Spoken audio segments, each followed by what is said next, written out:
윤석열 대통령의 탄핵 정국 속 조기 대선 기대감이 커지고 있는 가운데 이번에는 교육 관련 테마주들 알아보도록 하겠습니다. 사실 3대 정책주라고 할 수가 있는 게 일자리, 저출산, 교육입니다. 전부 이제 미래에 대한 투자를 하는 당연한 정책이라고 생각이 되고요. 지난 20대 대선 후보 정책에서도 교육 정책들, 교육 대전환, 미래 거버넌스, 사교육비 경감 및 대입 개선, 네, 유보 통합 및 뭐 돌봄 정책 이런 식으로 이런 정책들이 계속적으로 통합적으로 나온 정책들이 많이 있었다. 다만 우리가 교육 테마를 볼 때 사실 교육 테마 같은 경우는 이미 시장이 정해져 있고 우리가 단편적으로 봤을 때는 저출산으로 인해서 계속적으로 학생은 줄어드는데 학원은 늘어나고 있는 그런 상황이라서 이게 사업성이 있을까? 돈이 될까라고 생각을 하실 수 있겠지만은 오히려 학생들이 줄어들면 줄어들수록 교육 입시열은 더욱더 커질 수밖에 없는 거고 그런 교육에 대한 투자가 더 확대될 수밖에 없는 상황. 여기에 이번에 재보궐선거가 치러졌죠. 네, 정근식 후보가 승리를 했는데 정근식 후보의 주요 정책 중에 하나가 바로 인공지능 시대에 대비한 창의성 교육입니다. 그러니까 AI를 에듀테크에다가 넣는다는 거죠. 최근에 인공지능 관련된 테마주들이 너무 핫하기 때문에 여기 교육까지 넣으면서 뭐 디지털 교과서라든가 뭐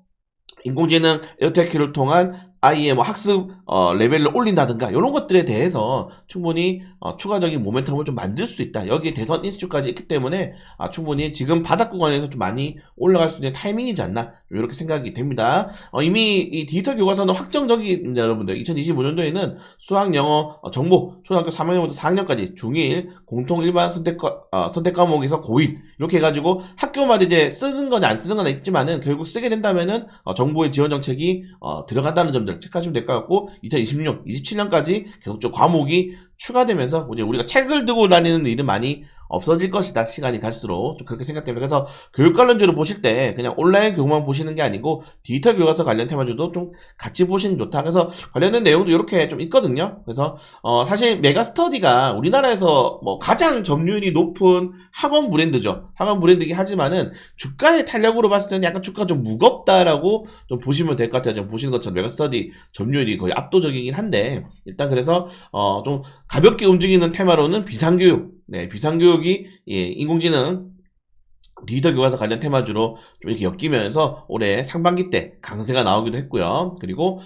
이 세바스 AI라든가 아이스크림 미디어도 다 디지털 교과서 관련 테마로 엮여 있습니다. 그리고 대장주로는 IB 김영.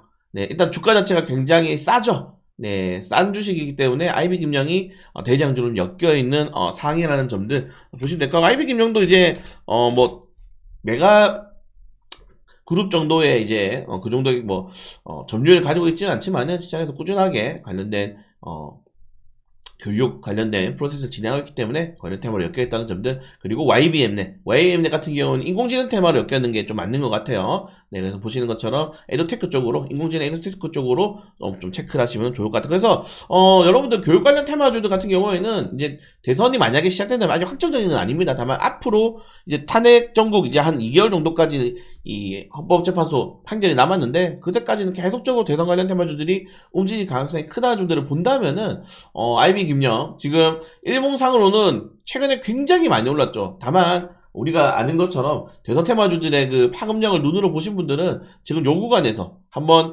돌파만 해준다면은 주봉 월봉상으로 고점이거든요. 돌파해준다면은 정말 크게 탄력을 한번 좀 기대해 볼 수 있는 구간대까지 올 수 있다는 점들을 좀 확인을 하시면 될 것 같아요. 이미 이전 대선 시즌에서 주가 올라간 거 보이시나요? 엄청나게 많이 올랐어요, 주가가. 대선 시즌에 좀 크게 많이 올라가는 교육 테마 중에 하나다라고 좀 생각을 하시면 될 것 같고 그 다음에 이제 우리가 에듀테크 관련 테마로 보실 게 YBM넷입니다. YBM넷 같은 경우도 두 번째로 타격이 좀 많이 나왔는데 다만 YBM넷 같은 경우에는 5,000원 위로 좀 강한 저항이 좀 있어요. 네, 박스권을 만들어놨죠. 2022년부터 5,000원 위로 한 번도 돌파를 못했는데 이 변곡점을 돌파하냐 말하냐가 가장 중요한 것 같다. 그래서 YBM넷 공략하시는 분들은 5,000원 구간에서 일단 매도를 한번 하시고 돌파를 한 다음에 들어가시는 것도 나쁘지 않다. 말 그대로 돌파를 한 뒤에 여기서 종가를 유지한다면은 이제 그 다음 6,000원, 7,000원까지 주가에 좀 컨텐츠 폭이 예상되기 때문에 그렇게 대응하셔도 된다. 그래서 짧게 보실 분들은 YBM넷 좀 길게 대장주로 정말 예전처럼 막 이렇게 막 4,000원, 5,000원 가는 거 좀 바라면서 투자한다 하시는 분들은 IB 김영을 보셔도 좋지만은 지금 단기 상승이 좀 많이 나왔죠. 21선이 아직 못 따라갔어요. 그래서 분할 꼭 하셔야 됩니다. 어떤 분할 하셔야 되냐면은 들어가시는 분들은 이 주식이 2,000원까지는 조정이 분명히 나올 수 있겠구나라고 생각을 하신 다음에 대응하시는 게 가장 좋다. 그래서 2분할 정도로 좀 매수를 하시면은 대선 시즌까지 교육 관련 테마 이슈 나올 때 팍팍 올라갈 수 있지 않을까. 최근에 아시겠지만은 장대 한봉, 장대 한봉 번복하잖아요. 분명히 2,200원대 조정 한번 올 수 있을 때 저는 충분히 그 구간대가 기회가 될 수 있다고 생각합니다. 그래서 웬만하면 여러분들 한 2,000원 초반대, 그러니까 2,000원 구간대에서 좀 내가 담는다라고 생각을 하시고 대기하시면은 좀 나쁘지 않을 것 같다. 이렇게 말씀드리고 싶어요.